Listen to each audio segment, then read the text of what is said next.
Malam ini kami rindu Tuhan terus masuk lagi lebih dalam untuk orang Diu berhadapan dengan Engkau, dan kami mau ada sesuatu yang Tuhan taruhkan di hati kami untuk kami boleh berjalan dalam roh, menjadi manusia rohani, dan kami boleh bahagia karena kami boleh melakukan kehendak Tuhan. Ajari kami Roh Kudus untuk hidup kami berbahagia. Tuhanlah menolong kami semuanya. Berilah kami Tuhan hikmat wahyu, pemikiran dari Roh Kudus tentang sesuatu yang Tuhan akan kerjakan dalam hidup kami. Karena sesungguhnya kami adalah mitra kerja, kawan sekerja, sahabatnya Tuhan. Terima kasih Bapa. Terpujilah nama Yesus yang agung dan mulia. Dalam nama Tuhan Yesus Kristus, sama-sama kita katakan amin. Puji Tuhan. Baik, silakan duduk semuanya. Baik, malam ini kita mau terus lanjutkan berhubungan dengan kehendak Tuhan. Apa yang akan Tuhan sangat rindu.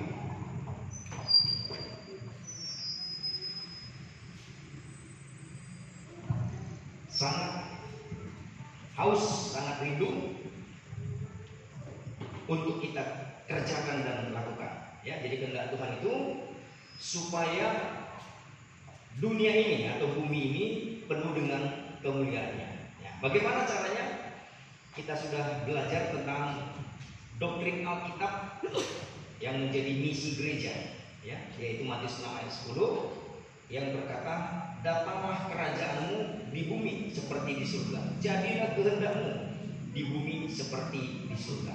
Ya, jadi status kita sebagai mitra kerja Allah, ya, atau anak-anak Allah, atau mempelai perempuan Tuhan, ini adalah orang-orang yang membawa damai, ya, membawa kerajaan surga atau damai sejahtera sukacita itu kepada orang-orang yang belum mengalami Tuhan, belum merasakan damai sejahtera dan sukacita oleh Roh Kudus.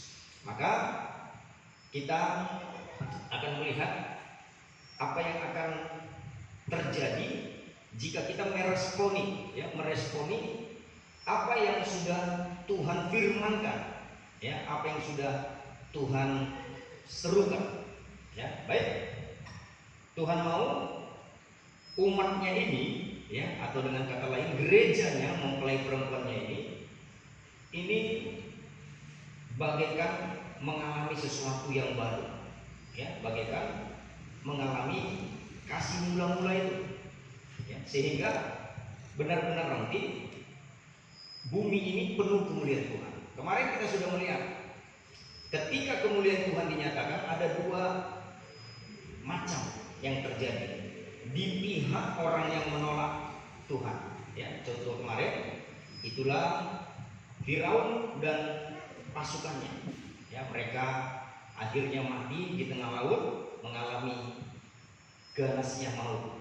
Ya, di pihak orang Israel mereka jalan di laut Tiberau. Ya, laut itu terbelah. Tetapi selanjutnya, ya, di antara orang-orang Israel sendiri, ya, ternyata ketika Tuhan mau menunjukkan bagaimana Tuhan hadir di tengah-tengah mereka, sementara Musa ada di pihak Tuhan, dia naik ke atas gunung Sinai bersama dengan Yosua dan Kaleb, orang Israel justru menyembah patung lembu emas. Ya, mereka akhirnya membuat hati Tuhan murka marah. Ya, ini yang kita lihat dari sinar kemuliaan Tuhan, ya, atau Shekinah glory.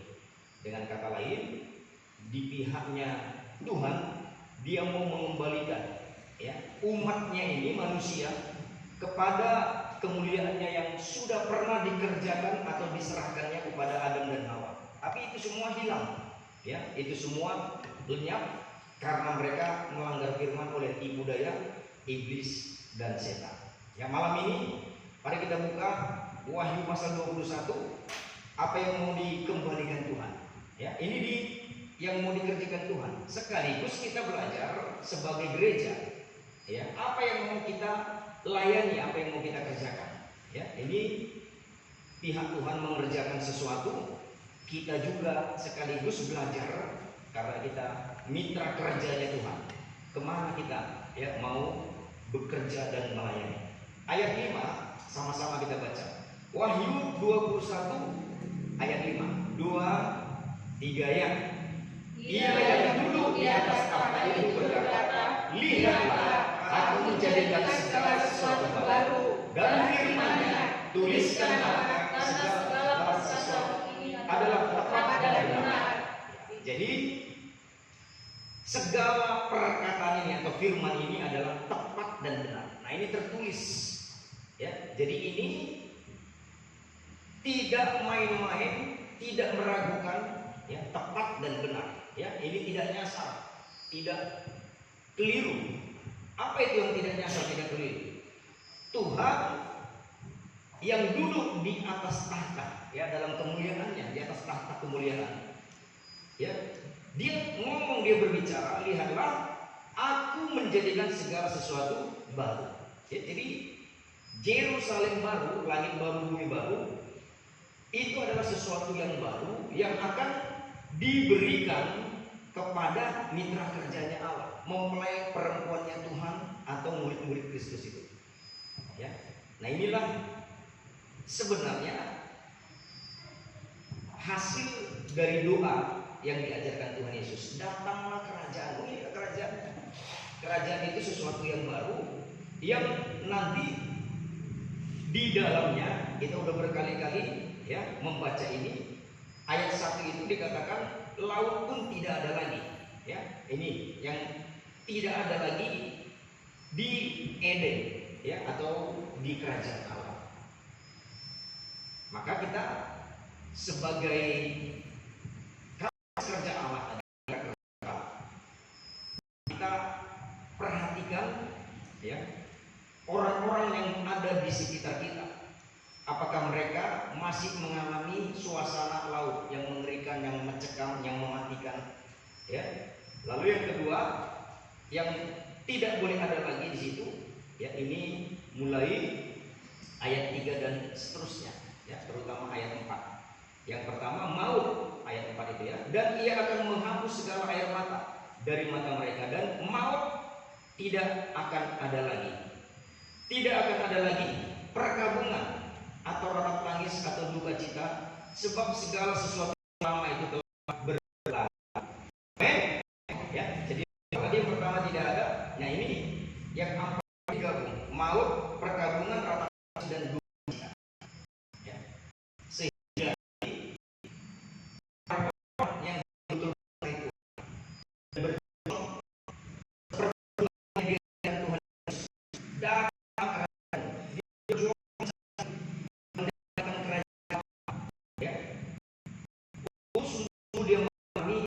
kebebasan dari Tuhan, ya.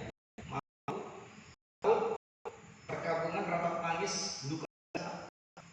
Nanti di Wahyu 26 ayat 3 ya itu laknat, ya maka tidak ada lagi laknat, ya.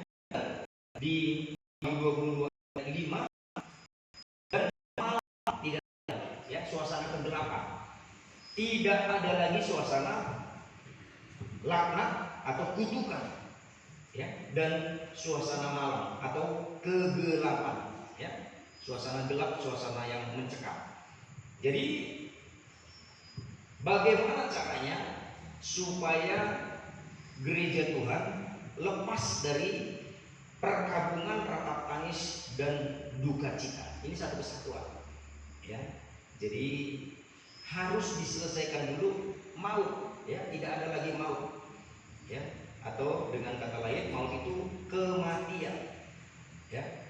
Kita melihat, kita mendeteksi di mana ada suasana kematian, disitulah kita mau datang membawa kerajaan surga atau membawa Injil. Itulah pelayanan kita, ya. Mari kita berdoa, berjuang supaya kita peka. Ya, waktu kita sekali lagi ya, saya ulangi, waktu kita bisnis, usaha, kerja, jualan atau apapun, terus kita dalam suasana roh, ya, berdoa di alam roh, minta kepekaan, ya, kepekaan kepada Roh Kudus untuk kita bisa tahu siapa sih orang-orang yang ada dalam suasana kematian, suasana maut. Nah, kita pelajari dulu, ya, apa itu maut, apa itu suasana kematian. Ya, ada 3 macam kematian. Ya, yang pertama kematian tubuh, ya, ini jasad tubuh kita. Ya, apa penyebabnya? Ini baru hari ini, ya, tadi subuh mulai, ya, ini ipar saya, ya, atau orang Batak bilang lain, ya, dipanggil Tuhan, selesai, ya, berarti dia mengalami kematian, ya, kematian tubuh, ya. Penyebabnya karena sakit, karena kecelakaan, atau karena bencana, ya, bencana alam. Ya, kecelakaan bisa darat, laut, udara, penyakit, nah, segala penyakit, termasuk sekarang yang terakhir mematikan dan nilai yang terakhir, ya, COVID-19, ya. Nah, kalau ada suasana kematian atau maut ini, itu menimbulkan perkabungan, ya. Gara-gara saya, waduh, saya nggak tahan lihat orang nangis, ya, maka saya kalau udah lihat, wah, menjauh, ya. Ratap tangis, perkabungan, duka cita. Setiap ada kematian, muncullah yang ketiga ini, ya. Setiap ada kematian, pasti nangis, pasti berkabung, dan ada meratap. Nah, itulah, ya, kematian yang pertama, tubuh, ya. Lalu maut yang kedua atau kematian yang kedua, kematian rohani. Nah, ini lebih dalam lagi, ya, kematian roh. Ini penyebabnya, kalau kematian tubuh tadi penyebabnya sakit, kecelakaan, atau bencana. Nah, ini kita lihat, ya, kematian rohani. Nah, kemana kita nanti mau pergi, ya? Boleh aja kita datang kepada orang-orang yang mengalami kematian jasmani, tapi kesini yang paling perlu kita, ya, supaya rohaninya hidup, ya. Jadi kematian rohani itu Efesus pasal 2 ayat 1. Ini penyebabnya, Efesus 2 ayat 1. Ya, kalau kita tahu penyebabnya, maka kita minta sama Tuhan hikmat untuk penangkalnya atau obatnya. Asal tahu penyebabnya dulu apa. Ya, kita sakit, ya, pusing, sakit ini itu, apa penyebabnya? Ya, gejalanya apa? Sehingga tahu obatnya atau tahu jalan keluar. Efesus 2 ayat 1. Coba dibaca. Tuhan, kamu dahulu sudah mati karena pelanggaran dan dosa-dosamu. Iya, sampai di situ. Jadi kematian yang kedua, kematian rohani, ini penyebabnya karena dosa, ya. Kamu dahulu sudah mati karena pelanggaran dan dosa-dosamu. Pelanggaran terhadap firman mengakibatkan dosa. Upah dosa maut atau kematian. Nah, inilah dia kematian rohani yang paling mengerikan. Kalau kematian jasmani, asal rohnya hidup, dia lahir baru, jasmani kita atau tubuh kita mati, Tuhan akan membangkitkan itu lagi, ya. Dia akan membangkitkan pada kebangkitan yang akan datang. Tapi kalau sudah manusia rohaninya mati, nah, tempatnya itu akan ada dalam suasana duka cita, menangis, meratap, sampai kepada nanti tempat terakhirnya itulah namanya neraka. Di sana ada terus ratap tangis, retak gigi, dan api tidak akan padam. Jadi kematian rohani ini terpisah dari Tuhan, dari Allah, ya. Itulah kematian rohani, karena Allah itu roh. Barang siapa yang mau menyatu dengan Allah, barang siapa mau menyembah Allah, barang siapa mau benar-benar menjadi milik Allah, dia harus sama seperti Kristus, sama seperti Allah. Allah itu roh, berarti kita harus menjadi manusia roh. Amin. Nah, kemarilah, kesinilah kita datang untuk mengabarkan kabar baik ini, Injil kerajaan yang menghidupkan. Jadi kematian rohani itu penyebabnya Efesus 2 ayat 1 ngomong atau berbicara karena pelanggaran dan karena dosa. Coba Yesaya 59. Ya. Apa akibatnya kalau ini dibiarkan, ditutup-tutupi dosa, ya, tidak mau dibukakan, diakui sehingga diampuni atau diselesaikan. Apa akibatnya kalau dosa yang bersumber dari kejahatan dibiarkan? Coba Yesaya 59 ayat 1 dan 2. Ayat 1 dan 2. Judulnya dosa adalah penghambat keselamatan. Jadi dosa inilah yang menghambat, yang membuat Yerusalem baru atau Taman Eden enggak pernah muncul, ya. Termasuk, ya, mungkin di penggembalaan kita ini sendiri banyak saudara-saudara kita satu penggembalaan sepelayanan tapi terus meratap menangis, tapi nggak sadar-sadar, ya, tidak mau diubah karena mau bertahan dengan cara pikir manusiawinya. Padahal Tuhan bilang, kalau kau mau datang sama aku, pakailah hukumku, caraku, kerajaanku lah, ya, yang benar-benar engkau pakai sistem kerajaan surga, bukan sistem kita manusia berdosa yang telah kehilangan kemuliaan.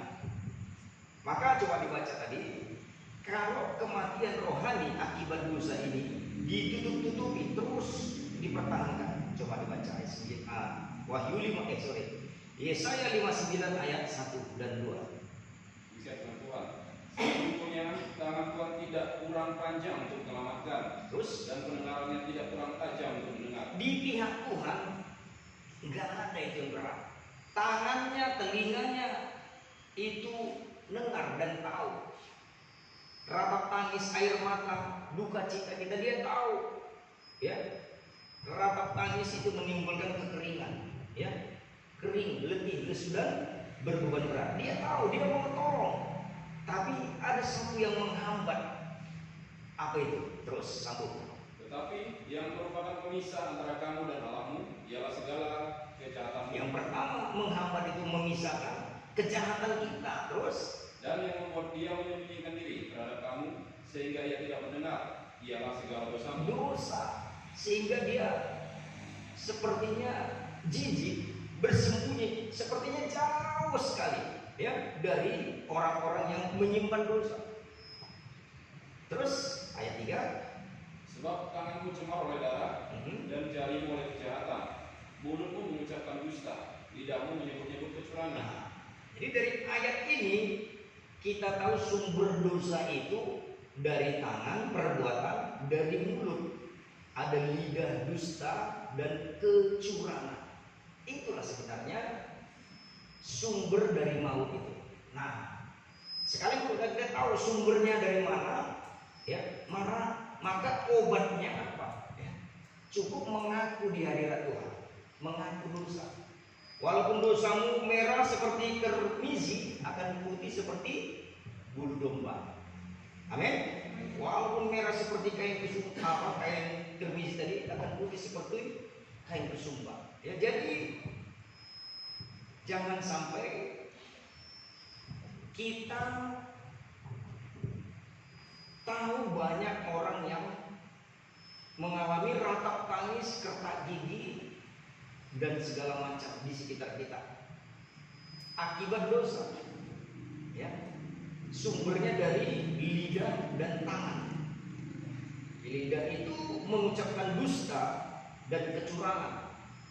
Jari dan tangan ini, ya, itu melakukan atau berbuat kejahatan. Sehingga tangan Tuhan yang harusnya tidak ada mustahil bagi Tuhan, sepertinya kurang panjang untuk menolong. Lalu kita bilang, aduh, gini-gini aja terus Tuhan, macam mana ya Tuhan? Bukankah aku anakmu orang Kristen sudah berdoa setiap hari, berdoa puasa, tapi ternyata mulut dan tangan enggak dikendalikan, ya.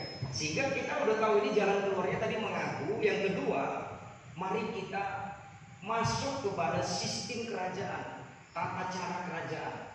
yang tertulis dalam Alkitab, kita mengikuti aturan-aturan dari Roh Kudus lewat baca firman, merenungkan firman, lalu dikontrol oleh firman, diajar oleh firman untuk kita keluar dari situ, sehingga tangan Tuhan bisa menjangkau kita, menolong waktu kita terjatuh. Tangan Tuhan bisa mengangkat waktu kita letih, ya, sakit, kelaparan, segala macam. Nah, maka sekarang kita lihat dosa memisahkan kita dari Tuhan, ya, kita terpisah karena dosa, ya. Dimulai tadi dengan dusta, ya, lalu benci, ya, ada lidah dusta dan ada, ya, kebencian. Coba Yesaya pasal 28. Yesaya, kita mundur ke belakang, ayat yang ke-15, 28, Yesaya 28. Ya, silakan coba dibaca ayat 15. Firman Tuhan, karena kamu telah berkata, kami telah mengikat perjanjian dengan maut, dan dengan dunia maut kami telah mengadakan persetujuan. Dia pun cemeti berdesik-desik dengan kerasnya, kami tidak akan benar, sebab kami telah membuat bohong sebagai perlindungan kami, dan dalam dusta kami menyembunyikan ini. Bohong, ya, atau dusta, ya. Nah, ini dibikinnya tempat persembunyian, ya, sepertinya tameng gitu. Sehingga, ya, ketika kita berlindung di bawah, ya, dusta dan kebencian, nah, bahaya, ya. Coba sambung lagi, ya. Sebab itu beginilah firman Tuhan Allah, Ya, sesungguhnya aku meletakkan sebagai dasar di Sion sebuah batu yang teruji, sebuah batu penjuri yang mahal, suatu dasar yang teguh. Siapa yang percaya tidak akan gelisah. nah, ini jalan keluarnya untuk menyelesaikan lidah dusta, ya, yang dibikin tempat persembunyian. Sepertinya aman, wah, tenang kita, ya, ada tempat persembunyian, ya. Jadi ketika kita sudah deteksi, nah ternyata inilah rupanya membuat aku susah, membuat rumah tangga, ya, jadi seperti di neraka, ya. Harusnya rumah tangga itu tempat yang aman, bernaung, berlindung, karena di situ ada damai sejahtera dan sukacita oleh Roh Kudus. Itulah yang kita upayakan, kita perjuangkan, kita kerjakan setiap hari, dan itu yang disuruh Tuhan. Datanglah kerajaan surga, kerajaan Allah, bagaikan Eden dan bagaikan Yerusalem surgawi, ya. Jadi kalau kita masih menyimpan yang pertama tadi, dosa lewat perkataan dan dari mulut, lewat dusta dan benci, ya, dusta dan kebencian, maka sekarang manusia itu yang berlindung di sini, yang mempertahankan ini semua, berarti taken kontrak dengan maut. Nah, inilah sumber malapetaka. Kalau ada maut, pasti ikutannya yang mengikut air mata, duka cita, dan perkabungan. Nah, itu, ya. Jadi ini diakibatkan karena kematian rohani. Jalan keluarnya hidupkan rohaninya. Inilah pelayanan kita, mari Bapak Ibu. Sekalipun maaf katanya sudah beragama Kristen, tetapi selalu berlindung, bernaung di dalam dusta dan di dalam kebencian, di dalam dosa, ya. Jadi ini yang harus benar-benar, ya, kita sadari. Begitu kita masih menyimpan dusta, kebohongan, benci, maka ada dosa. Berarti kita taken kontrak dengan maut, ya. Kita sudah menyetujui ada maut di dalam hidup kita selamanya, ya. Jadi jangan sampai kita tanpa sadar taken kontrak, ya. Tadi dusta, ya, dusta Yesaya 28. Sekarang benci, Yohanes 3 ayat 14, kita lihat. Jangan sampai ada yang kita tahu, ya, dia tidak mengampuni selamanya, kepahitan terus, sehingga menimbulkan benci.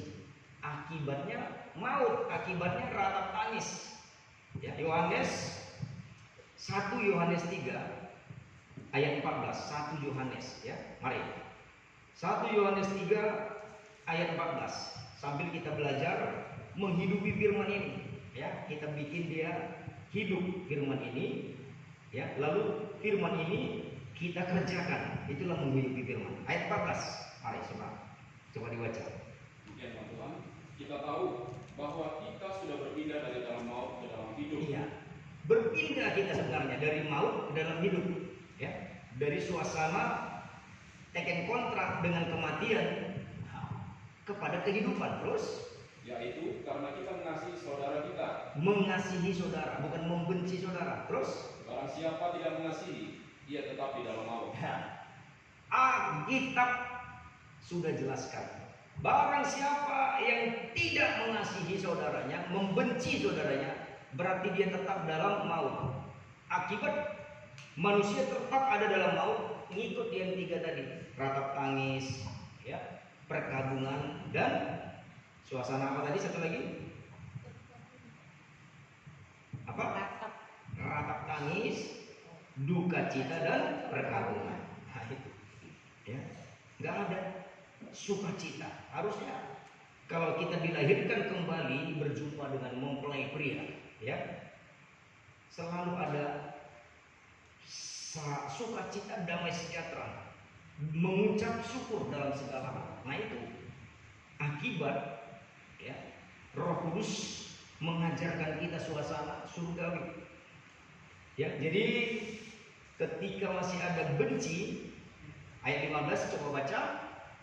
Setiap orang yang membenci saudaranya adalah seorang pembunuh manusia. Terus, Dan kamu tahu bahwa tidak ada seorang pembunuh yang tetap memiliki hidup yang kekal di dalam dirinya. nggak ada loh, ya, nggak ada seorang pembunuh yang memiliki hidup kekal dalam dirinya.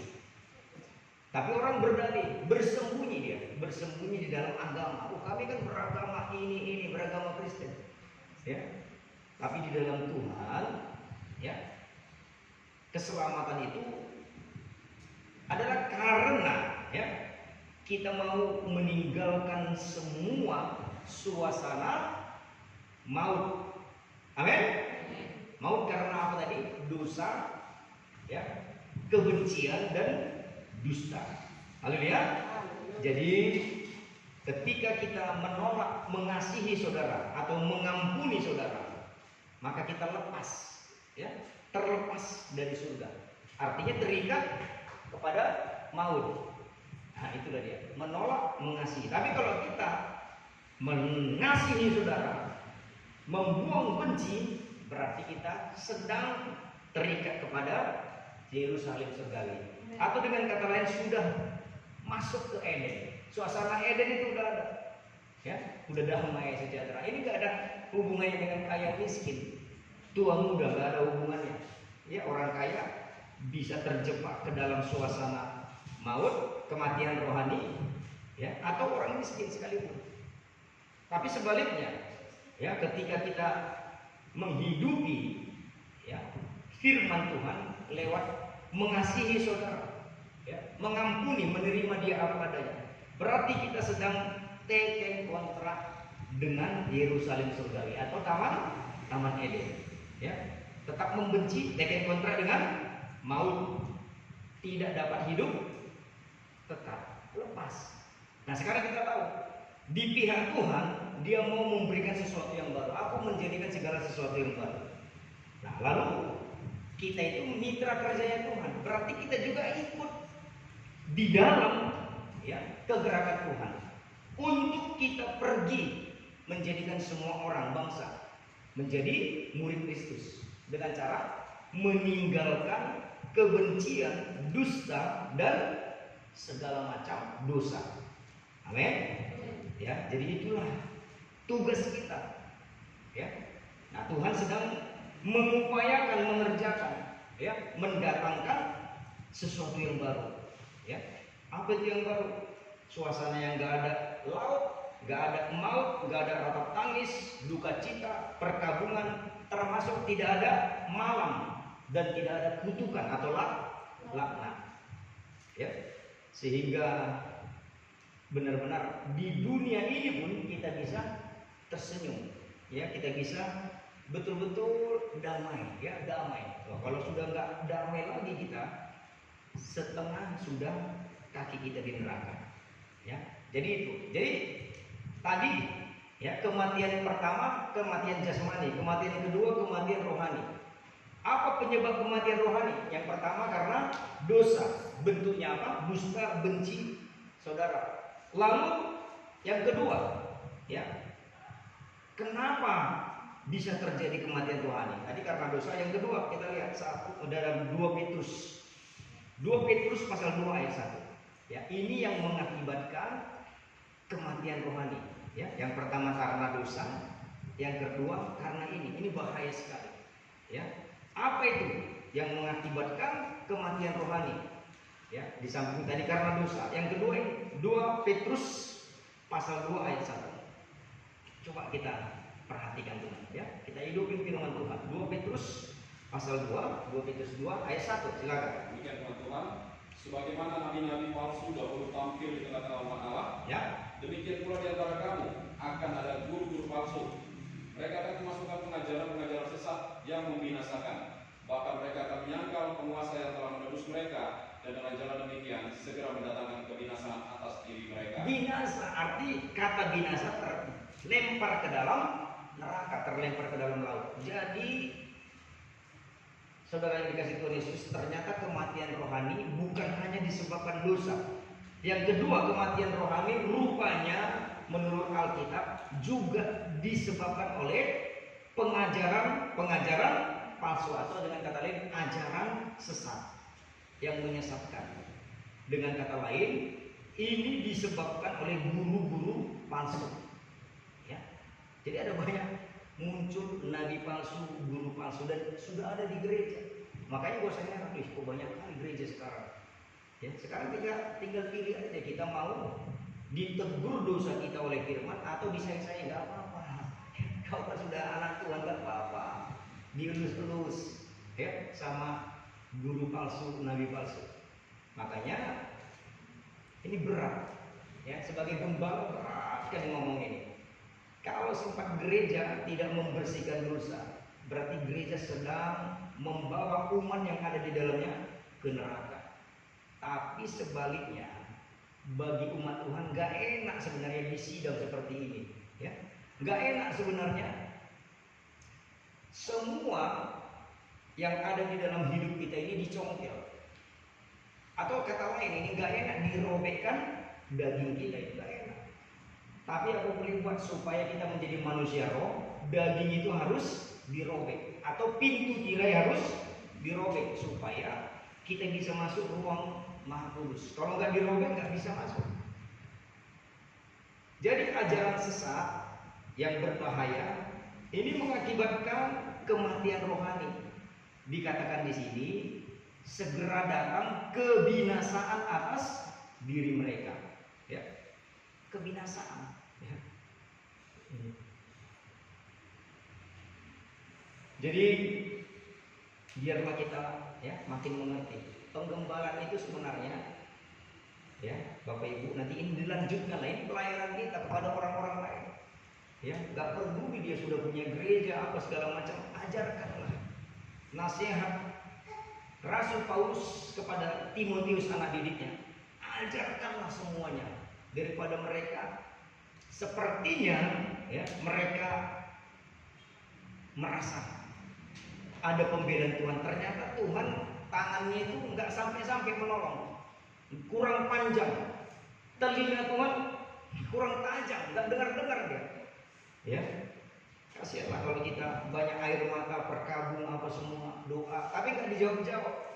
Bukan karena salah Tuhan, tapi ternyata yang pertama tadi karena tetap ada dalam dosa, bentuknya dusta, benci, ya. Lalu yang kedua, kita ternyata sudah menolak ajaran sehat, malah mengikut kepada ajaran sesat.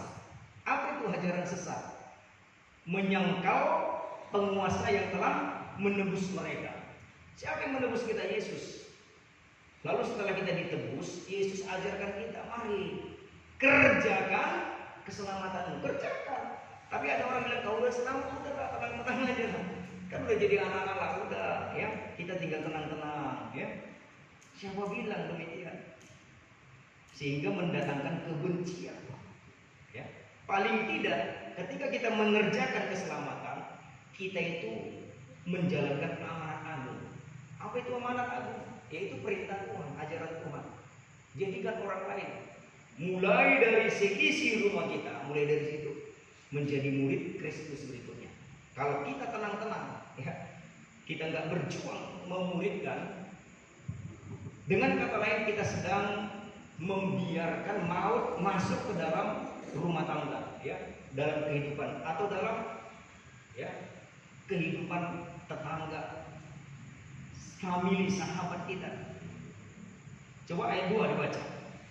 2 Petrus 2 ayat 2. Banyak orang akan mengikuti cara hidup mereka yang dikuasai hawa nafsu. Iya, kata banyak itu berarti tidak sedikit, banyak.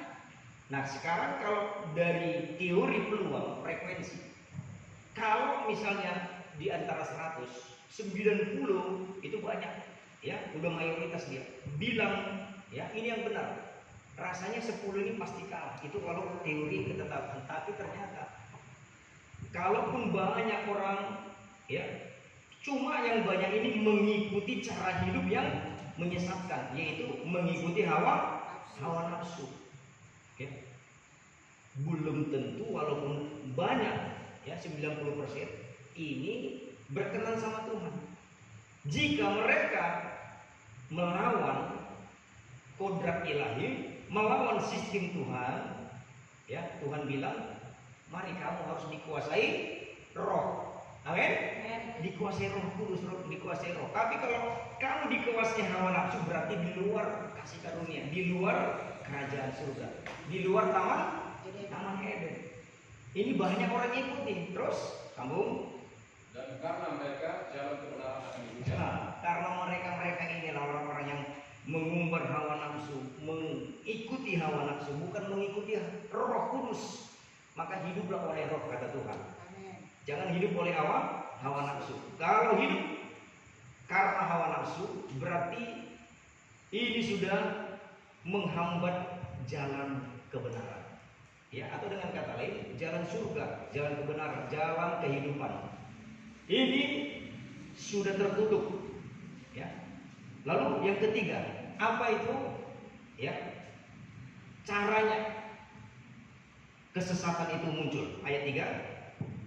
Dan karena serakahnya guru-guru palsu ini akan berusaha mencari untung dari kamu dengan cerita-cerita isapan jempol mereka. Ini dia, manakala di gereja seorang hamba Tuhan hanya mengkhotbahkan cerita isapan jempol, ya, mungkin kesaksian, tapi kesaksian yang dibikin-bikin, kesaksian palsu. Terus, tetapi untuk perbuatan mereka itu hukum telah lama tersedia dan kebinasaan tidak akan tertunda. dia akan tertunda. Apa itu kebinasaan? Suasana maut, ya, suasana rapat tangis kerta gigi. Karena ternyata palsu ini, ya, menyesatkan kawanan domba Allah. Ditulis dengan apa? Cerita isapan jempol. Apa lain cerita isapan jempol? Cerita bohong, cerita dibikin-bikin. Yang diajarkan itu bukan yang diajarkan rahasianya, tapi justru diajarkan ada hubungan dengan Alkitab. Nah, ini yang bahaya, ya. Jadi saudaraku yang dikasih Yesus, hati-hati penyesat, ya, ajaran palsu itu mengumbar hawa nafsu. Tapi ketika gereja menghancurkan daging dan daging, ya, memang enak. Itu makanya sedikit orang yang ada di gereja pengajaran, di gereja yang betul-betul mau, ya, untuk dibawa dalam pembaruan. Tapi kalau dia mau sebenarnya menyerahkan atau betul-betul dikendalikan roh, gampang, ya, nggak sulit, ya. Yang sulit itu kalau tidak mau ya, menyerahkan seluruh kehidupannya tulus mengikuti Tuhan. Ya, selalu aja nanti muncul lagi hawa nafsunya untuk melawan. Nggak apa-apa lah, coba dulu gini lah. Ya. Waktu mencoba sesuatu yang berlawanan dengan firman, nah dia sedang mengizinkan ratap tangis, kertak gigi untuk datang ke dalam hidupnya.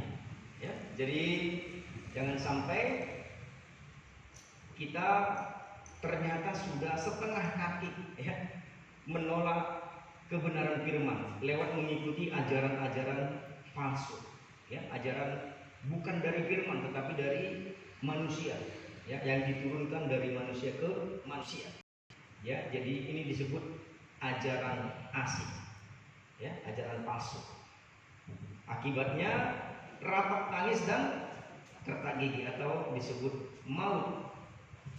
Haleluya. Ya, jadi mari ya, saudara yang dikasih Tuhan Yesus, ya. Yang ketiga, ya. Jadi ada 3 macam kematian, kematian daging, kematian rohani. Yang ketiga itu Wahyu 20 ayat 14. Coba baca. Ini kematian berikutnya. Ya. Wahyu 20 ayat 14. Mari, ya. Jangan sampai kita mengalami 3 kematian ini. Ya. Paling tidak jangan sampai kita mengalami kematian roh. Hiduplah, ya, di dalam roh.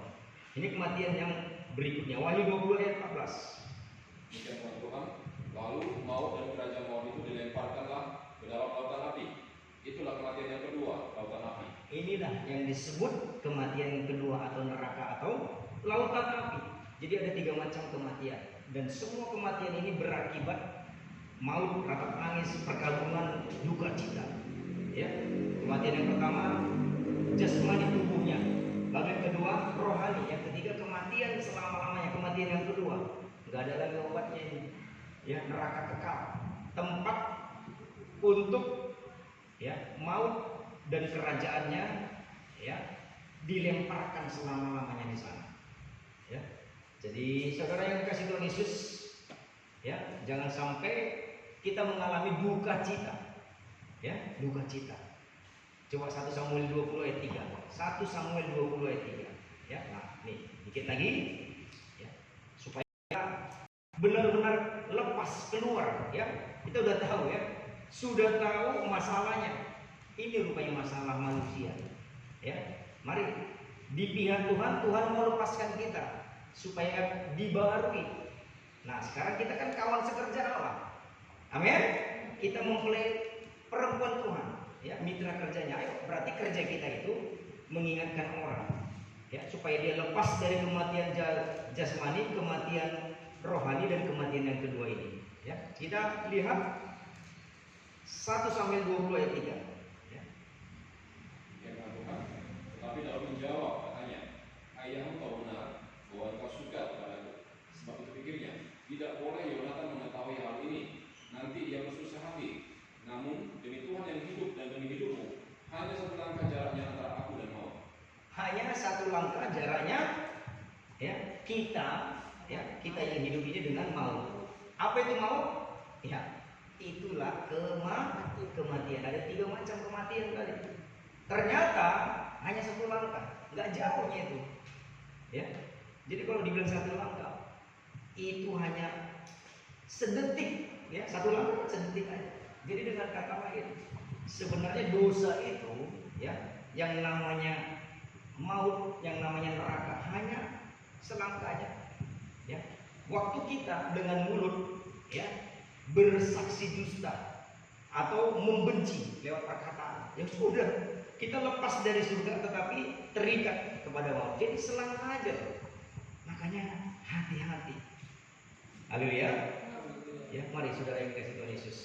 Nah, ketika kita tahu itu, begitu jumpa teman-teman sahabat, mulutnya terus berkata, ya, sesuatu yang, ya, berlawanan dengan segala yang indah, yang baik, yang manis, yang sedap kelihatannya, ya, yang berbuah kasih, kebenaran, keadilan. Nah, itulah yang perlu kita menyadarkan dia. Itulah sebenarnya, ya, bahan untuk pelayanan kita.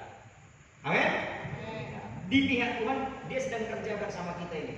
Bagi orang-orang yang menghargai ibadah, yang menghargai firman, yang memang diri itu dia haus firman itu.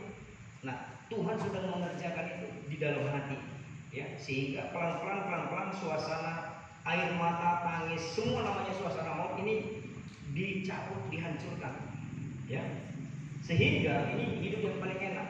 Nggak punya uang pun kita bisa tenang, damai, nggak kalut, nggak stres, ya.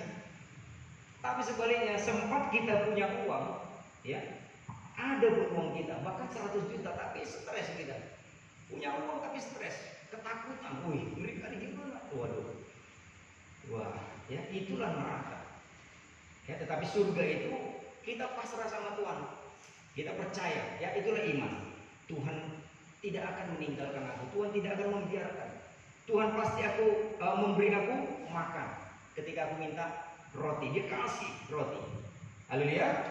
Ya, jadi 1 Korintus 15 ayat 25. Mari kita lihat firman Tuhan ini supaya malam ini kita punya solusi, ya, punya kepastian keselamatan, dan kita tahu sebagai mitra kerja Allah. Nah, ini rupanya tugas kita. Datanglah kepada orang yang ada dalam kematian jasmani, kematian rohani, dan kematian yang kedua.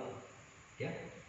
Ini akibat bukan hanya dosa tetapi ajaran sesat. Jadi ngerti loh ajaran sesat itu. Jangan pikir kami di gereja kami kok hebat kali pujian penyembahan, tapi ajarannya apa? Ya, ngeri loh. Hati-hati, ya. Mari kita baca 1 Korintus 15 ayat 26, ya 25 dulu, 25 dan 26. Karena ia harus memegang pemerintahan sebagai raja sampai Allah meletakkan semua musuhnya di bawah kakinya. Iya, ia sedang berjuang. Bapa kita di dalam Kristus Yesus dalam kemuliaan Roh Kudus, dia mau datang ke dunia sebagai raja. Ya, nanti semua orang-orang yang setelah lahir kembali ikut memerintah bersama dia sebagai raja dalam kerajaan 1000 tahun. Ada tertulis. Terus ayat 7, Musuh yang terakhir yang dibinasakan ialah maut. Maut inilah memang musuh terakhir yang dibinasakan. Haleluya. Jadi bagaimana caranya menyelesaikan ratap tangis, ya, duka cita dan suasana perkabungan yang diakibatkan atau sumbernya dari maut. Ya, ayat ini kuncinya. Mari datang ke kaki Tuhan supaya dihancurkan itu musuhnya yang terakhir namanya maut, itu dihancurkan, diletakkan di bawah kaki Tuhan. Amin. Artinya di bawah kaki Tuhan kita berlutut seperti wanita yang datang mengurapi Tuhan, bawa minyak narwastu dan menyeka kaki Tuhan. Artinya ini bicara penyembahan, ya. Duduk di kaki Tuhan, menyembah Tuhan, mencari wajahnya. Haleluya. Ya, mari.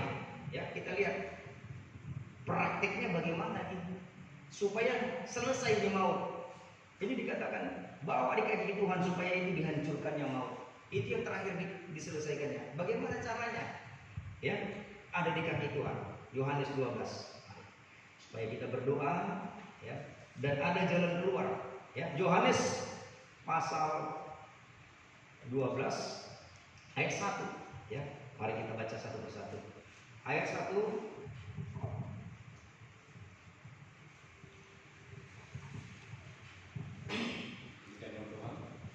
Hari sebelum Paskah, Yesus datang ke Betania, tempat tinggal Lazarus yang dimatikan Yesus dari antara orang mati. 6 hari, ya, sebelum Paskah. Apa itu Paskah?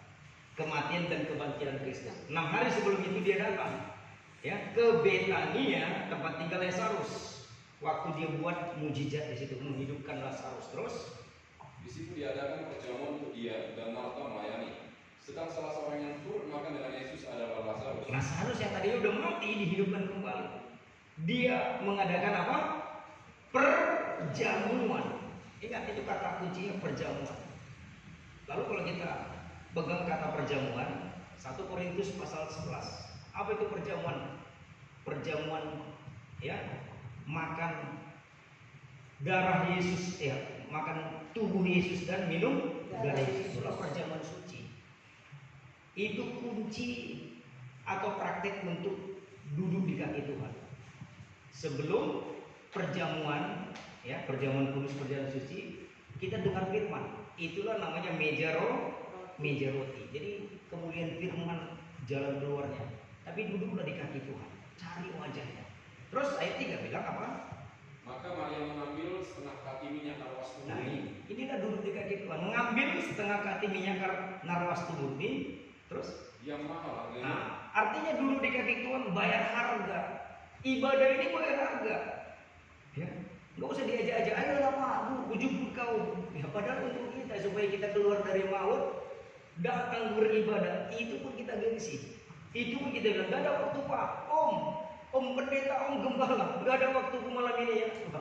Saya aja senyum ketawa. Emang itu siapa itu? Bukan untuk Tuhan, bukan untuk saya. Ya, untuk tubuhnya, saya tubuhnya, dan banyak lagi yang mau meresponi. Nah, ini jalan keluar prakteknya. Bayar harga loh, duduk di kaki Tuhan. Jadi murid Kristus, jadi orang Kristen itu bayar harga. Bukan tiba-tiba bilang, enak kali dosaku diselesaikan, masuk surga. Tapi yang pertama, amanat agung pun gak pernah kita kerjakan. Amanat agung pun jangankan dikerjakan, dimengerti pun enggak. Apa itu amanat agung? Enggak tahu bukan. Ya, bahaya. Ya. Ayat 3 diulangi lagi. Ya, diulangi ayat 3. Maka Maria mengambil setengah kati minyak narwastu murni yang mahal harganya. Terus Lalu meminyaki kaki Yesus dan menyaikannya dengan rambutnya. Dan bau minyak semerbak di seluruh rumah itu. iya. Ada harga yang harus dibayar untuk duduk di kaki Tuhan, sehingga betul-betul nanti suasana harum semerbak minyak narwastu ada di dalam rumah, di dalam hati kita. Kita itu rumah Tuhan. Ya, Tuhan mau menyelesaikan semua dosa kita, tabiat itu semua, supaya nggak ada air mata. Lewat duduk di kaki Tuhan, bayar harga. Ya, bawa minyak urapan. Amin. Minyak narwastu atau minyak urapan. Ya. Ini persiapan untuk memperingati kematian Kristus. Sambung lagi sampai ayat 8. Tetapi Yudas Iskariot, seorang dari murid-murid Yesus yang akan segera menyerahkan dia, berkata, Yudas yang punya roh kedagingan mau menyerahkan Tuhan. Ya, ngomong apa? mengapa minyak narwastu ini tidak dijual 300 dinar dan uangnya diberikan kepada orang-orang miskin? Ya, ngomong sok rohani. Ini Yudas. Dia merasa, saya kali uang ini gak dijual, minyak ini lalu dibagi-bagikan kepada orang miskin. Padahal apa terus? Hal itu dikatakannya bukan karena dia memperhatikan nasib orang-orang miskin, melainkan karena dia adalah seorang pencuri. Dia sering mengambil uang yang disimpan dalam kas yang dipegangnya. Nah, inilah ya dosa yang tersembunyi. Ya, merasa, waduh, kita berbuatlah untuk orang miskin, padahal ada roh mengingini, roh pencuri. Ya, mengambil uang yang disimpan dalam kas perbendaharaan. Ini milik Tuhan. Ya, saudara udah tahu apa itu milik Tuhan? Jangan dicuri. Kalau enggak, milik Tuhan enggak dipersembahkan di kaki Tuhan, enggak ada harum semerbak. Hidup kita enggak harum. Hidup kita itu berbau kematian, bukan berbau harum kehidupan. Tapi ketika kita bawa hidup kita di hadirat Tuhan, di hadapan Tuhan, orang Deo, kita menyembah Tuhan, kita robekkan daging, menyembah dalam roh dan kebenaran, dan jauhkan dari roh penyamun, roh pencuri, maka hidup kita akan bau semerbak narwastu. Terus ayat 7. Maka kata Yesus, biarkanlah dia melakukan hal ini mengingat hari penguburanku. Terus Karena orang miskin selalu ada pada kamu, tetapi aku tidak akan selalu ada pada kamu. artinya untuk menyelesaikan dosa dan tabiatnya, yang pertama bayar harga, yang kedua selalu harus ada Yesus di hati kita. Amin. Aku harus ada selalu di dalam kamu. Sekarang Yesus itu dalam bentuk firman Tuhan ini. Dulu memang wujud manusia Yesus datang, dan itu ditolak Yudas, Yesus itu. Nah, sekarang jangan sampai kita menolak firman, menolak Roh Kudus yang adalah gambaran Yesus yang ada sekarang di dunia. Karena Yesus dalam wujud aslinya sudah di surga bersama Bapa. Nah, inilah jalan keluar praktiknya supaya kita betul-betul terlepas dari ratap tangis dan kertak gigi. Kematian yang pertama, kematian tubuh jasmani, kematian kedua kematian rohani, yang ketiga kematian yang kedua atau di neraka, ratap tangis dan kertak gigi. Ini jalan keluarnya. Yang pertama, bayar harga dalam hidupmu walaupun ya mahal harganya. Lalu yang kedua, selalu harus ada Yesus di hati kita. Amin. Mari kita tutup Alkitab kita. Ya, jadi kita sekarang sedang menuju kepada pembaharuan oleh Yesus. Lalu sebagai mitra kerja Allah, mari kita ikut melakukan pembaruan kepada orang-orang siapapun. Gak usah jauh-jauh, mungkin kawan kerja kita, bisnis, usaha, itu selalu saya katakan itu dia di keliling kita. Mari kita kerjakan. Cukup katakan aja firman Tuhan ini. Kamu mengalami duka cita, susah hidup dan segala macam, ya, bukan karena kau miskin apa semua. Walaupun banyak uangmu tapi nggak ada bahagia, nggak ada sukacita. Kenapa? Itu karena menolak dekat dengan Tuhan dan menolak bayar harga untuk ikut Tuhan dengan benar. Amin. Mari ya kita datang kepada Tuhan menyembah.